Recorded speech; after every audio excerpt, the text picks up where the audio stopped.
Welcome to Echoes of the Past, the channel where history lives, breathes, and speaks. It's raw, real, and unfiltered. These are the true stories they didn't teach you in school. If you love real storytelling, ancient warfare, African kingdoms, biblical conflicts, philosophy of power, and the lost voices of the past, you belong here. Subscribe now to Echoes of the Past, because the past isn't dead. Africa was not a jungle. Empires, spiritual traditions.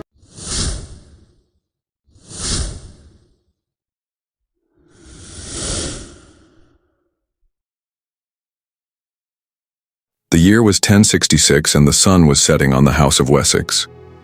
Edward the Confessor, once hailed as a pious and gentle ruler, lay dying without a son or direct heir. Around him, nobles and clergymen whispered anxiously. England was a fragile kingdom, already strained by internal rivalries and external threats. On his deathbed, Edward is said to have placed Harold Godwinson's hand in his and proclaimed him protector of England. But to others, this was a violation of a sacred vow. Years before, Harold had allegedly sworn fealty to Duke William of Normandy, promising to uphold his claim to the English crown. That broken oath, whether forced or freely made, would soon be soaked in blood. With Edward's last breath, the stability of an entire kingdom died with him. Within 24 hours of Edward's death, Harold Godwinson was crowned King of England at Westminster Abbey. The speed of his coronation was alarming, organized with almost suspicious haste, bypassing other claimants. Though the Witan, England's Council of Nobles, supported him, many across Europe saw it as a usurpation. In Normandy, Duke William flew into a fury. To him, Harold's coronation was more than treachery. It was a direct insult to divine order. William believed the Pope himself would back his claim, and now he prepared for war. Harold's crown weighed more than gold. It carried the burden of betrayal, ambition, and war on the horizon. Across the English Channel, the halls of Normandy erupted in fury. Duke William, a seasoned warrior and political tactician, gathered his court to denounce Harold. Years earlier, Harold had been shipwrecked off the Norman coast and taken into William's custody. During his stay, Harold had sworn, on holy relics, to support William's future claim to the English throne. That oath, whether coerced or not, was now broken. William wasted no time. He sent envoys to Rome, appealing to Pope Alexander II.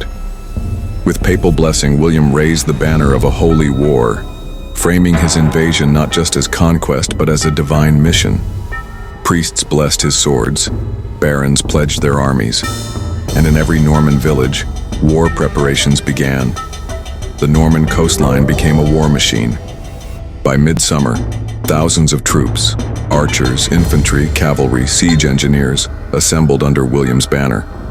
Over 700 ships were constructed to cross the channel.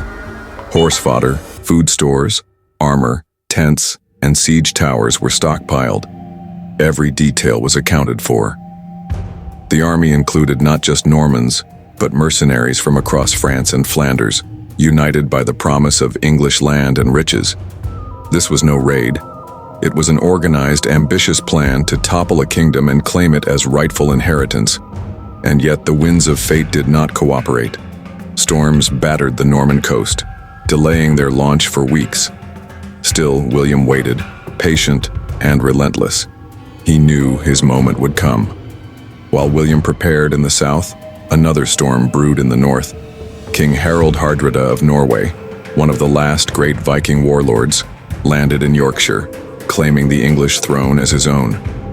With him came Tostig, Harold Godwinson's exiled brother seeking revenge. Their fleet of longships was vast and brutal. Towns burned. Saxon defenders were caught off guard. Harold II had no choice. He gathered his army and marched 190 miles north in just 4 days, a superhuman feat. On September 25th, Harold crushed the invaders at the Battle of Stamford Bridge. Hardrada and Tostig were slain. The Viking dream of England was extinguished, but Harold's victory was Pyrrhic. His army was exhausted, his best men bloodied, and at that very moment, William finally landed in the South. September 25th, 1066. The fields near Stamford Bridge were soaked in dew and dread. King Harold's army, having marched day and night, caught the Viking invaders completely off guard. The Norsemen had left their armor at their ships, expecting negotiations, not war. What followed was a massacre. The English charged with fury, cutting through the unarmored Vikings like a scythe through wheat. Amidst the chaos, legend speaks of a single Viking warrior holding the narrow bridge alone, slaying over 40 Saxons until he was finally brought down by a spear from beneath the planks. King Harold Hardrada, towering and terrifying, fought bravely, but was felled by an arrow to the throat. Tostig, Harold's own brother, died beside him. By sundown, the Viking army was shattered. Only a handful survived to return across the sea. Harold had won, but barely. His army, though victorious, was depleted and exhausted. 3 days later, as Harold's army buried the dead in the north, the Normans landed on the pebbled beaches of Pevensey, Sussex. With calm precision, William's troops disembarked, unopposed. They erected a wooden fort and began ravaging the countryside. Villages were burned, farms pillaged, and fear spread like wildfire. This was not just invasion. This was psychological warfare. William was sending a message. The Normans were not guests, but conquerors. William set up base at Hastings, establishing supply lines and reinforcing his position. He waited for Harold to come south, and Harold, bound by duty and pride, would answer. When word reached Harold of William's landing, he had a choice: rest his army and prepare, or march again. Against all advice, he chose the latter. Driven by urgency, pride, and a desperate need to defend his crown, Harold marched his war-weary men 200 miles south, this time even faster than before. Through forests, over hills, across rivers, they pushed on without pause. Feet blistered, armor rusted with sweat and rain. Still they marched. Many fell behind. Few were ready for another full-scale battle. But Harold would not let an invader roam his kingdom unchecked. It was a gamble, a fatal one. On the night of October 13th, 1066, the two armies encamped near the ridge at Senlac Hill. Fires burned low. In the English camp, soldiers huddled together, patching armor, eating stale bread, whispering final prayers. Some sharpened axes. Others simply stared into the darkness, knowing tomorrow could be their last. Across the field, the Norman camp pulsed with readiness. Priests blessed swords. Horses were fed and brushed. Archers prepared their arrows. William walked among his men, calm and methodical, reminding them that God and Rome stood on their side.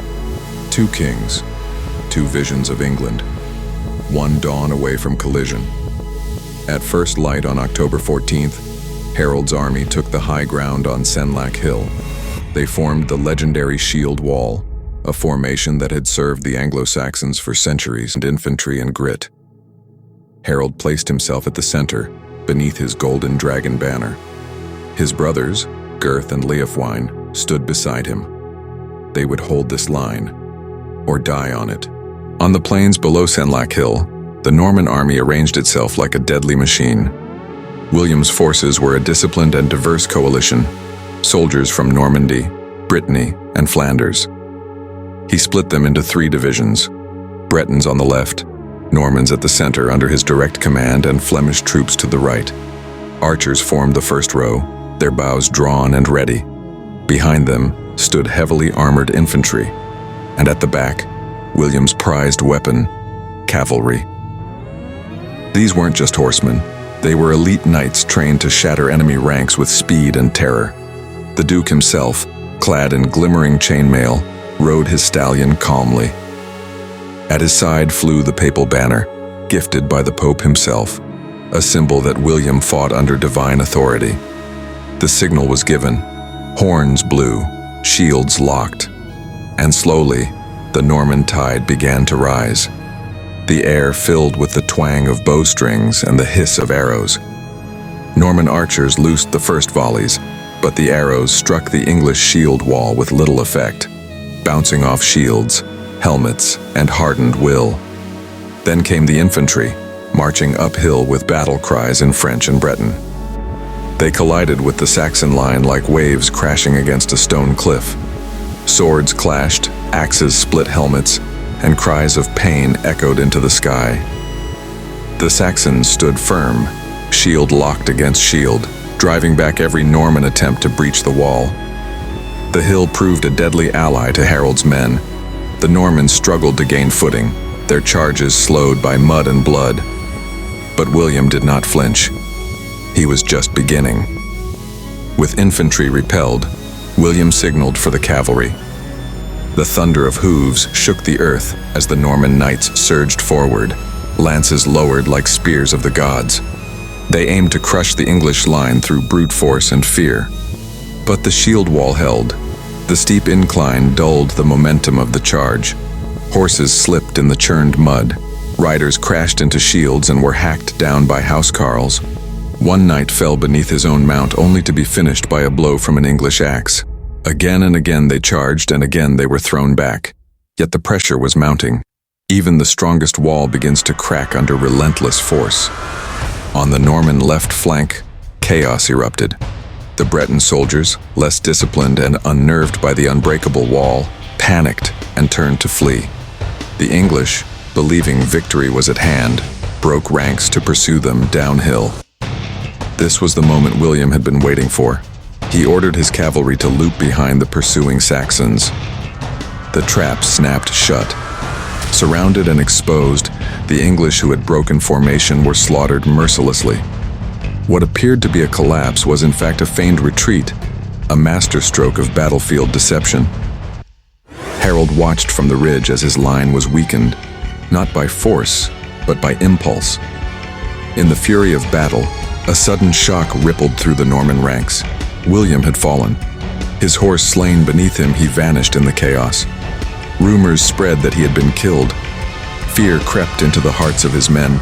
The line trembled. But then, like a figure out of legend, William stood. He removed his helmet, revealing his face, and shouted, "I live! Look upon me!" His presence reignited the Norman spirit. He mounted another horse, sword gleaming, and galloped to the front, rallying his men with unmatched courage. The Duke's survival was more than luck. It was the iron will of a man who refused to die before claiming his destiny.